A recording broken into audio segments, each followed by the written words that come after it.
Assalamualaikum warahmatullahi wabarakatuh. Demonstrasi kontekstual pemikiran filosofis Ki Hajar Dewantara dalam karya oleh Tias Yulia Rahmawati, calon guru penggerak Angkatan 5 Kabupaten Tuban.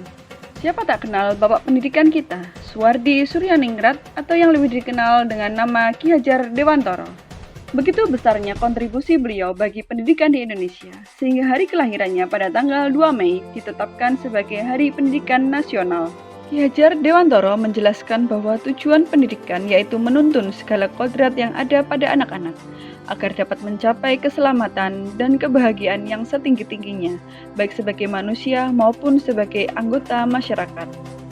Oleh sebab itu, pendidik hanya dapat menuntun tumbuh atau hidupnya kekuatan kodrat yang ada pada anak-anak, agar dapat memperbaiki lakunya, bukan dasarnya hidup, dan tumbuhnya kekuatan kodrat anak. Intisari pemikiran Ki Hajar Dewantara ada 3 yang menjadi fokus saya, yaitu pembelajaran berpusat pada anak, pendidik sebagai pamong, dan trilogi pendidikan. Pembelajaran yang berpusat pada anak atau student center bertujuan agar siswa dapat mengembangkan potensi, minat, serta bakatnya sehingga anak dapat mencapai kebahagiaan yang setinggi-tingginya. Pendidik sebagai pamong seyogyanya menjadi teladan bagi anak didiknya, lalu mengarahkan dan menuntun tumbuhnya kodrat tanpa adanya paksaan, sehingga peserta didik memiliki kemerdekaan berpikir, kemerdekaan berkarya, dan kemerdekaan bertanya.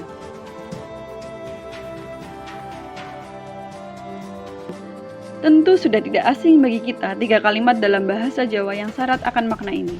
Ingarso suntulodo yang artinya di depan menjadi panutan, ingmadyo mangunkarso di tengah membangun semangat, dan tutwuri handayani di belakang memberikan dorongan.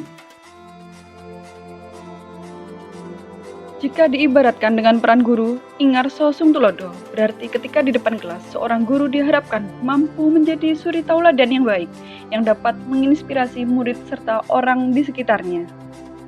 Lalu, ingmatyo mangunkarso, ketika guru di tengah diharapkan mampu menumbuhkan semangat dan motivasi siswa dalam mengembangkan potensinya sesuai dengan minat dan bakatnya. Sedangkan tutwuri handayani berarti ketika guru di belakang diharapkan mampu memberikan dorongan, semangat kepada peserta didik untuk mengembangkan potensinya sesuai dengan minat dan bakatnya.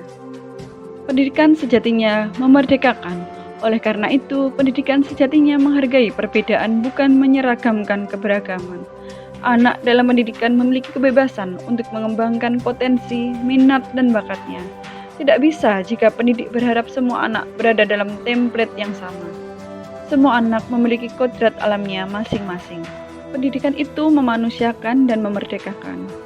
Biarlah anak-anak berputar sesuai orbitnya masing-masing. Ketika pendidikan di sekolah, anak diberikan kebebasan sesuai potensi, minat, dan bakatnya, maka anak tersebut dapat merdeka dalam berpikir dan berkarya, sehingga akan menghasilkan anak-anak yang mencapai keselamatan dan kebahagiaan yang setinggi-tingginya, baik sebagai manusia maupun sebagai anggota masyarakat. Pendidikan seyogyanya meliputi semua aspek yang dibutuhkan peserta didik untuk mengembangkan potensi yang dimiliki. Di SMA Negeri 1 Tuban menerapkan pembelajaran SKS. Siswa difasilitasi sesuai kecepatan belajarnya, mulai pembelajar cepat, sedang, dan lambat. Sebagai guru, kami sangat menyadari bahwa kodrat alam dan potensi anak berbeda-beda, sehingga kami tidak dapat memaksakan kepada anak untuk menguasai semua materi.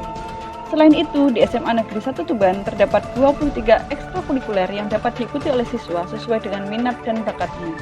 Tantangan dalam merdeka belajar, salah satunya adalah kurangnya pengembangan kompetensi pendidik. Ketika pendidik tidak mengembangkan kompetensinya, maka pendidik akan mengajar tanpa melihat kodrat alam dan kodrat zaman anak. Pendidik akan menganggap anak merupakan kertas kosong yang bisa digambar sesuai keinginan orang dewasa. Sehingga pendidik merasa bahwa beliaulah yang paling tahu segalanya.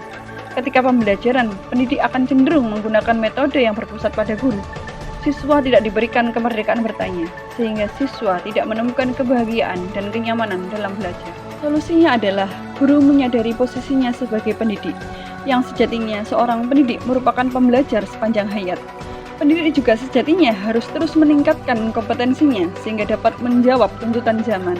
Dengan begitu, pendidik menjadi lebih terbuka terhadap perubahan zaman. Sehingga dalam pembelajaran, pendidik dapat lebih mudah memahami karakteristik setiap anak dan memahami potensi tiap anak. Demikian demonstrasi kontekstual yang menyiratkan pemikiran Ki Hajar Dewantara. Setiap orang menjadi guru, setiap rumah menjadi sekolah. CGP Angkatan 5, tergerak, bergerak, menggerakkan. Wassalamualaikum warahmatullahi wabarakatuh.